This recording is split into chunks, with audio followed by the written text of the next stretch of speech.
WorldBox is an absolutely fantastic game, but you know, we could always make it worse. A lot worse. But how exactly can we make WorldBox a lot worse? Well, let me tell you. Through the power of AI, specifically ChatGPT, because ChatGPT can actually code entire games in seconds. Now, I've never tried this before, so I'm not expecting a lot, but today we're going to be trying to see if ChatGPT can remake WorldBox and actually see if it's somewhat decent. Basically, I'm just doing this so no one else has to again. Let's get right into it. So I just asked ChatGPT to code me a playable game that is as similar to WorldBox as possible, because believe it or not, ChatGPT actually can't just copy a WorldBox because of copyright and all that. Who the hell cares? So let's see what he says. Oh, and here we go. Code has begun writing itself. This stuff is actually insane. And honestly, I have a very minimal knowledge of coding, so I'm not sure if any of this is very good at all. But as we can see, he's actually doing a lot here. Look, we can even see some of the tools like terrain, water, dirt, fire. You know what? I'm just going to simulate until the coding process is over, and then we're going to load up the game and see if it's anything at all. Beep boo boo beep. Bop. Beep boo boo bop. And done. And you know what the best part about this is? How easy it is to play. Let me show you. All I'm going to do is click copy right here. Open up my notepad, get rid of whatever this is already here, jeez. And Control V, and everything is there. It looks like I wrote all this myself, but we all know I didn't do a single thing. And now I'm just simply going to save this. Open it, and here we are, a completely AI-generated version of WorldBox. Oh yeah, it's like a one-to-one copy, Jesus Christ. I don't think we're gonna have to worry about AI taking over the world anytime soon. But as we can see, we have a bunch of humans who are, as we can see on the right, are they dying? Yeah, what's going on, guys? What's going on? How are you dying? We can turn the speed up, look at them, now they're going, they're all dead. God damn it, I killed them all. Oh, we can reset the world. As we can see, there's actually a little bit of generation here. It's random. And I'm trying to paint the map some. It says click and drag on the canvas to paint, but this is clearly not working here. And also, I just realized some of the controls are play and then step instead of stop and then reset. So as we can see, this isn't perfect, obviously. Like, honestly, why would you expect this to be anywhere close to WorldBox? But the thing is, this is only the first generation. Because as we can see here, now that the game is done, we can add on to this and add even more stuff. So how about I give him a piece of my mind on how crappy this is? So I kind of went off, but this is exactly what I want Generation 2 to look like. Basically, I just want him to add a civilization system where the humans won't immediately die like we saw last time, and also they'll be able to make their own cities too. So I'm going to press enter, and let's see what our future overlord says next. And the coding has begun, and it is done, and just look at how much stuff he coded. Jeez. And yeah, I'm actually kind of aware that using ChatGPT this much probably just like drain like 4 small oceans in a third world country. But like I said, one of my goals making this video is remaking WorldBox so you don't have to. So hopefully that's what happens here. But once again, we open the file and let's see what we get here. Oh wait, we have a seed. Subscribe. Generate. No, just nothing works. Okay, fantastic. So I told ChatGPT that his game sucks and to fix it, and now he's working tirelessly around the clock, so hopefully it'll work now. And here we go, something that actually kind of works. And look, we have humans on the list, and they even have names, like I said, although the names do repeat. But look, we actually have a brush now that we can change the size and actually place things like water, rocks, right? That's not what a rock looks like, but close enough. Forest soil. Oh, there's even little tree icons. Farms, he says? Okay, that's like grain soil. Humans. Oh, that's too many. Oh, I didn't... Wait, why would the brush work like that? I turned the spawn count up to 80 for no reason, and I think I just broke the game. Oh, no, I didn't. Remember, this game's running in my browser right now. I don't think this is how it's supposed to get...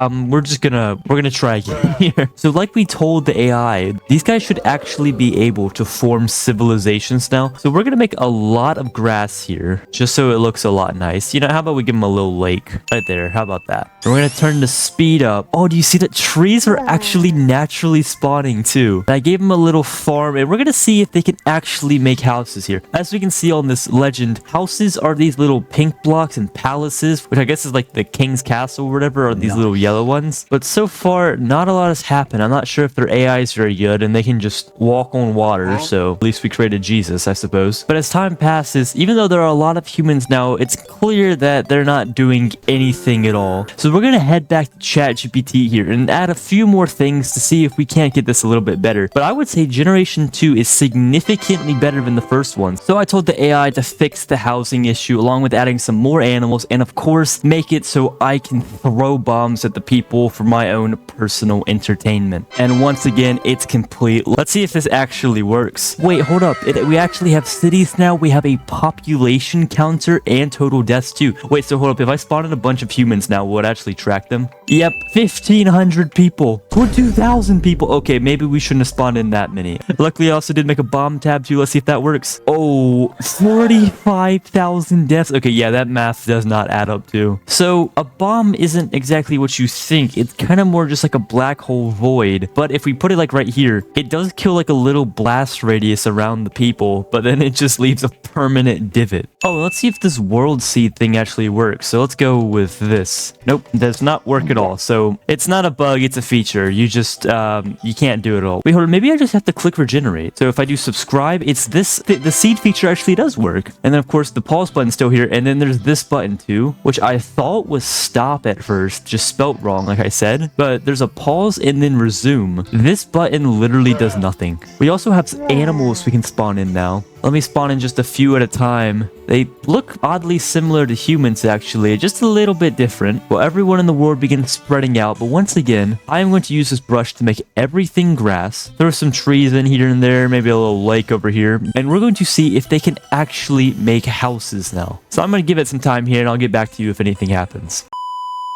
So yeah, as you can see here, the only thing that happened is instead of building houses or something normal like that, the people just reproduced to the point where my game pretty much crashed.